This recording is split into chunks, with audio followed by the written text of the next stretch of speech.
Hi viewers, welcome to our channel. ప్రస్తుతం మనతో పాటు సీనియర్ జర్నలిస్ట్ దామ బాలాస్ సార్ వారితో మాట్లాడారు.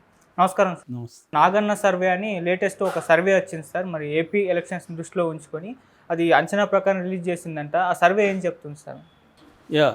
మనకి ఎన్నికలు అయిపోయిన తర్వాత రకరకాల సర్వేలు వస్తూనే ఉన్నాయి. బట్ మెయిన్ స్ట్రీమ్ సర్వేలు ఏవి లేవు నిజానికి.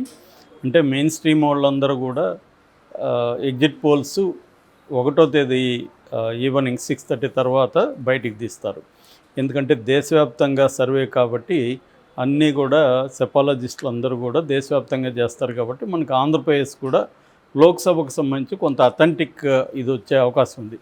అయితే ఎగ్జిట్ పోల్స్ అన్నీ కూడా కరెక్టా అంటే గతంలో చాలా వరకు కరెక్ట్ అయినాయి. 2019లో తీసుకుంటే మన కేంద్రంలో ఎవరు అధికారంలోకి వస్తారంటే మళ్ళీ ఎన్డీఏ కూటమి అధికారంలోకి వస్తుంది. బీజేపీకి సొంతంగా మెజార్టీ వస్తుంది. ఎన్డీఏ కూటమికి 342 నుంచి 352 వరకు వస్తాయనేది ఎక్కువ ఎగ్జిట్ పోల్స్ చెప్పాయి.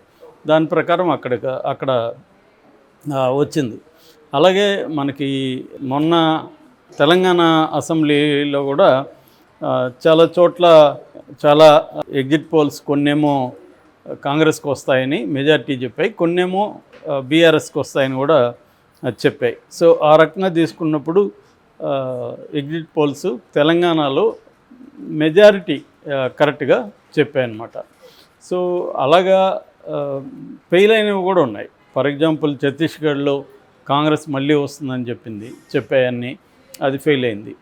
సో ఏదేమైనా ఎగ్జిట్ పోల్స్ అనేవి కొంతవరకు అయితే ట్రై చేయొచ్చు. అయితే ఇక్కడ ఏమైందంటే ఆంధ్రప్రదేశ్లో ఏంటంటే ఇప్పటి వరకు సర్వే చేసిన వాళ్ళంతా చెప్తుండేది జనం ఫ్రీగా చెప్పట్లేదు అని. ఎందుకంటే అక్కడ చాలా చోట్ల హోరాహోరీ ఉంది. సో తెలుగుదేశం వాళ్ళ నుంచి వైసీపీ నాయకుల నుంచి కూడా గొడవలు జరిగే అవకాశం ఉంది. ఎవరన్నా చెప్పారనుకో, నేను అది పలానోళ్ళు వాళ్ళకి వేసారంట, అందరికీ తెలిసి జరుగుంటే ఓకే, తెలియకుండా ఇప్పుడు నేను వైసీపీకి వేసాను కానీ అక్కడ ఊర్లో తెలుగుదేశానికి వేసానని చెప్తున్నాను. సో ఎవరో వచ్చి ఇప్పుడు సర్వే చేసినప్పుడు నేను తెలుగుదేశానికి వేసానని చెప్తానా, వైసీపీకి వేసానని చెప్తానా? సో ఇట్లాంటి ప్రాబ్లమ్స్ ఉంటాయన్నమాట. కాకపోతే ఇది మేజర్గా ఉంటుందా అనేది ఇష్యూ.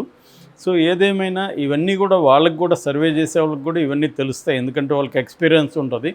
సో జనం దగ్గర రాబట్టుకోవడం ఎలాగా, వాళ్ళు ఏం చెప్తారు, దాన్ని మనం యాజ్ ఇట్ ఈజ్గా ఫేస్ వాల్యూ తీసుకోవాలన్నా, ఇవన్నీ వాళ్ళకి కూడా ఉంటుంది. ఏదేమైనా సర్వేలు అయితే ఎగ్జిట్ పోల్స్ అయితే అథెంటిక్గా అఫిషియల్గా మనకి జూన్ 1 ఈవినింగ్కి వస్తాయి కాబట్టి అప్పుడు మనం విశ్లేషించుకోవచ్చు. అయితే ఇప్పుడు ఏంటంటే ఆంధ్రప్రదేశ్ వరకు తీసుకుంటే అక్కడ ఎవరు ఆగలేకపోతున్నారు. మా నాయకులు పక్కన పెట్టండి, అభ్యర్థులు పక్కన పెడితే మామూలు జనమే అసలు విపరీతంగా కనిపించిన వాళ్ళందరికీ ఫోన్లు చేసి అడుగుతున్నారు, వాళ్ళకి పరిచయాలందరికీ ఫోన్లు చేసి అడుగుతున్నారు, పరిచయస్తులందరికీ అసలు ఎవరు వస్తారు, బాబు మీకు ఎవరు వస్తే ఏంట్రా అంటే కూడా లేదు సార్ తెలుసుకోవాలి మేము, ఏదో ఒక సైడ్ తీసుకునేసారు అందరు కూడా, ఇటు వైసీపీ సైడో ఇటు కూటమి సైడో తీసుకునేసారు. కాబట్టి వాళ్ళకి మా వాళ్ళు గెలుస్తారా లేదా అన్న టెన్షన్ అయితే బలంగా ఉంది.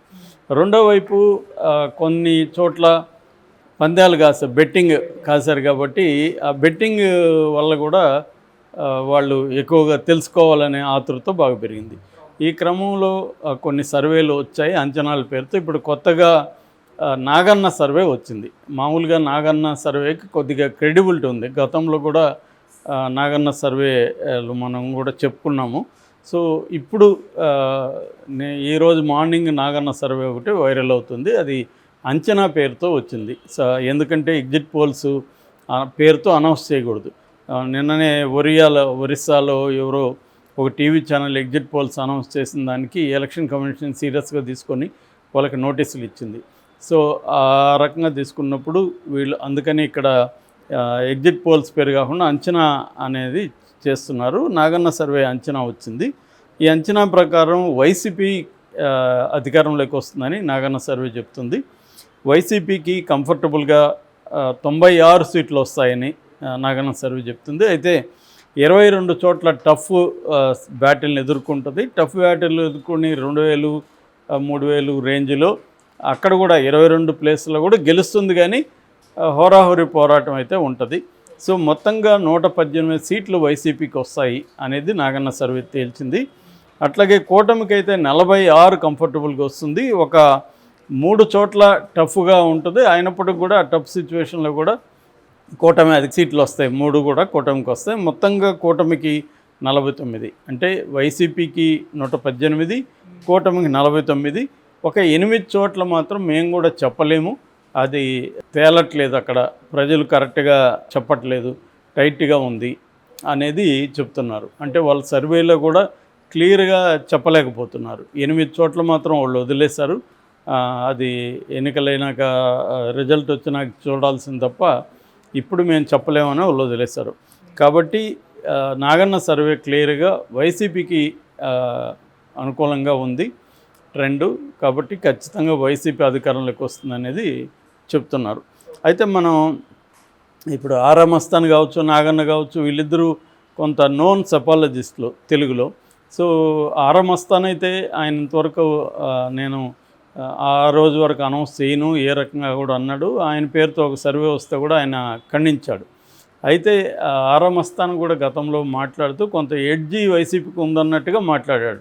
దానికి ప్రధాన కారణం ఏంటంటే ఆ రోజు ఆఫ్టర్నూన్ 13th ఆఫ్టర్నూను నుంచి ముఖ్యంగా ఈవెనింగ్ ఎక్కువగా మహిళలు, తర్వాత వృద్ధులు, ఈ 2 సెక్షన్లు బలంగా వేశారు. తర్వాత ఏంటంటే 2019తో పోలిస్తే ఈసారి 16 లక్షల ఓట్లు ఎక్కువ పడ్డాయి. ఆ 16 లక్షల్లో 12 లక్షల మంది మహిళల ఓట్లు, ఆ 12 లక్షలలో మెజారిటీ వైసీపీకి వేశారు అనేది ఆరా మస్తాన్ కూడా విశ్లేషించాడు.